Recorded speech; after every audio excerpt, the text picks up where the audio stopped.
Ladies and gentlemen, welcome to my new video. I am pumped to bring you this one. I can't believe I actually haven't made this video yet before, but we're going to go over the 5 worst champions for climbing out of low elo and that are common traps, and I just hate to see when I do OPGG reviews for people. Now, I'm going to say a couple things first before we get into it because I know there's going to be a little bit of controversy behind these picks. First of all, you can climb with any champion, with any build. All it's going to do, playing certain champions, is going to make it harder or is it going to make it easier?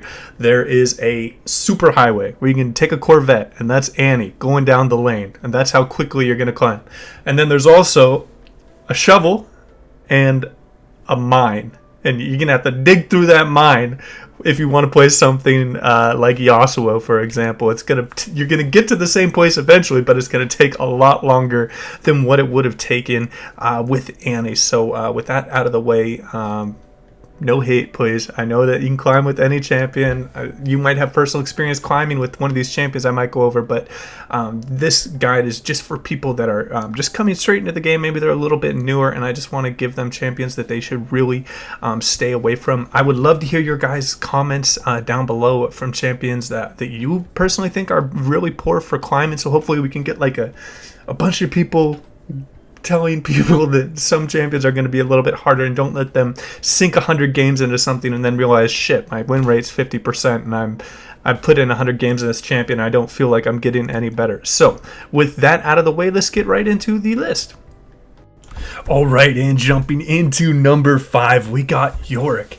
Now, he is going to be a rather tough champion to climb with. First of all, his team fighting is very poor, and in low elo, you need to have a decent amount of team fight.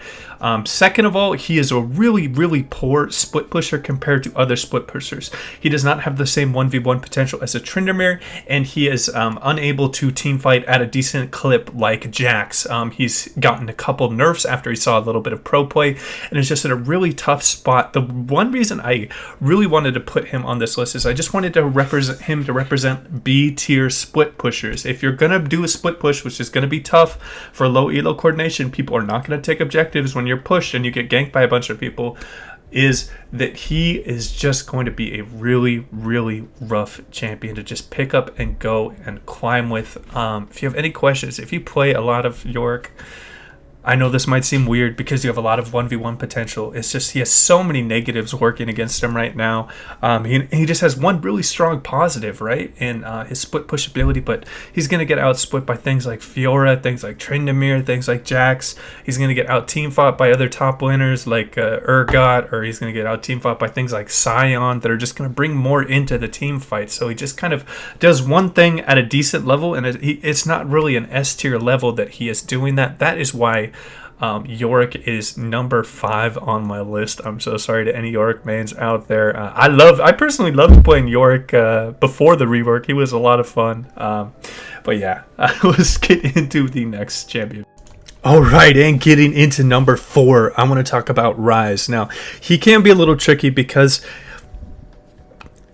sometimes it seems like he's relatively easy to play with his point and click route and his decent damage numbers, his really strong scaling, but there's a really big reason on why Ryze has had a historically just extremely low win rate in low elo and has seen a lot of pro play. It's pretty much pick ban right now in the LCK. It's an extremely strong pick, particularly into the current meta, but Ryze is extremely weak in solo queue, especially when you're in low elo. First up, his ult's really weak because you're going to lack the coordination required. Second, positioning is extremely important, in your ability to kite around with your phase rush or use your aftershock proc at the perfect time is well beyond the grasp of a lot of people that are just a little bit newer to the game. Now his micro is going to be quite intensive too, on know what combos you should be doing at what times, and all this just kind of turns into this it's just this group of just negatives that are just working against Ryze. I think they're at one point I'd seen him at 39% win rate, which is just absolutely terrible.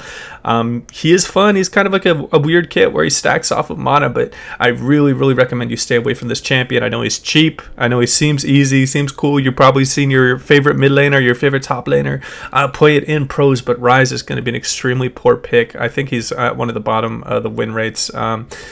Yeah, let me know if any of you guys are in like bronze, silver, or gold with like above a 60% win rate on Ryze, because I would be just flabbergasted that you haven't climbed, because that just means you're so much higher above the average person on a micro level in your elo that there's no way that you're sticking around in that elo, because you could be doing something like Annie and just rolling over even harder, or something like Karthus. Yeah, if you guys disagree, I'd love to hear your thoughts. If you think Ryze is perfect for low elo, God, that even just sounded terrible coming out of my mouth. Let me know in the comments down below. All right, and next up, guys, we have Soraka. Now, the reason why Soraka is on this list is that she has an extremely low carry potential for low elo. If you are someone above the average micro level in your elo, Soraka is going to be a pretty piss poor choice of carrying games.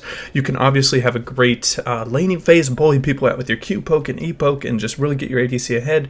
But if there's an assassin on the enemy team and your ADC doesn't know how to kite, you're just going to get one shot, and there's nothing, absolutely nothing you can do as Soraka. Now, there's one caveat with Soraka that she might be decent at climbing with, is if you are extremely poor on a micro level compared to the other people in your elo. Say you just got Diamond 4 and you just you got lucky, you were on a win streak, or maybe one of your favorite champions did really well for a certain amount of time but got nerfed. Soraka might be a decent pick then, where you can just kind of rely on the simplicity of her kit to just kind of help the other people around you, be a good team player, but not really necessarily look to carry any games.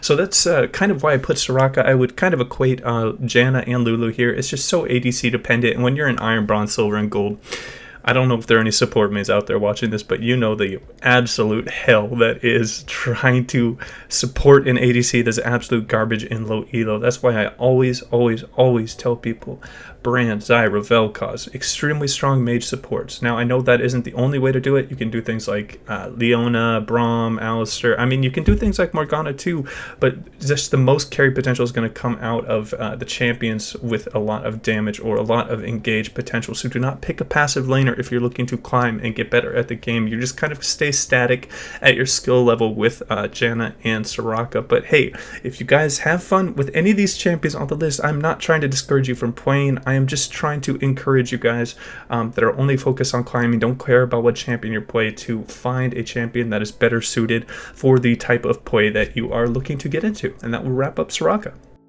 Alright, and jumping into the next champion, we have Yasuo. Now, the classic, extremely hard to execute champion.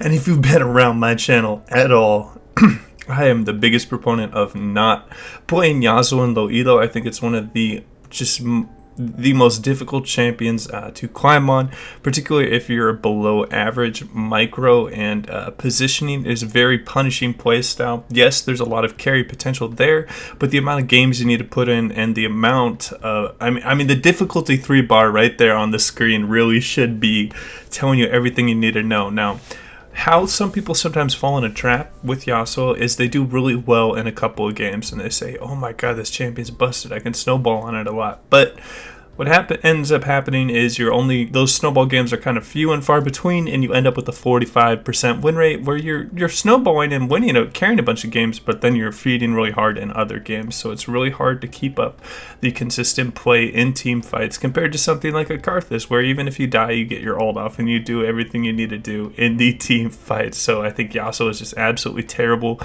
for new players climbing. Now, obviously, if it's a Smurf and someone just wants to level up an unranked account, Yasuo is obviously going to be a great decision, but you're going to just have to have an extreme amount of time into this champion to really make it be extremely good for climbing. And that will wrap up Yasuo. Alright, and for the absolute worst champion for climbing in low elo is Tahm Kench. Now, this has a little bit of a caveat for it. It is support Tahm Kench. I think top Tahm Kench isn't the best in late game, but he can do decent in climbing. So do not try and pick up Tahm Kench in the support role. It's a very weak champion. The kit, while it does seem like it's really good and you're going to see it a lot in pro play, it requires an immense amount of coordination between you and your ADC, and a consistent ADC being able to dish out the damage and take full effect of your your kit. You have to be able to just have a really strong macro game with your ult, with your rotations, and how you're playing those out. And then your laning phase can be quite punishing because you're a melee champion and you might get poked out a lot by some of the really squishy people that can just hit you from range. Late game team fights, you're not really going to be doing too much outside of just eating up one guy, and then most of the time it's not even going to be when they want that to happen. So it's just a really big struggle to try and carry with the Tahm Kench support. That's going to wrap up my list, guys. If you have any questions for me, I'd love to hear your thoughts. And again, if you guys have your own list for very poor champions to carry and to climb with, let me know in the comments down below. I know that some of these are probably going to be a little bit confrontational. Some people might not exactly agree, but I just wanted to put those out there. Maybe some people that are strictly looking to climb, maybe just look to stay away from these champions, unless obviously you're having a lot of fun playing them. I don't want to ruin anyone's fun like that. So that will wrap up the video. If you guys enjoyed it, please remember to hit that like button and subscribe if you enjoyed it. And then also a big thank you to my Patreons. I set up a Patreon for coaching and for supporting the channel, a bunch of other cool stuff with a bunch of different tiers. If you want to check that out, I'll put that in the description below. All right, guys, take it easy.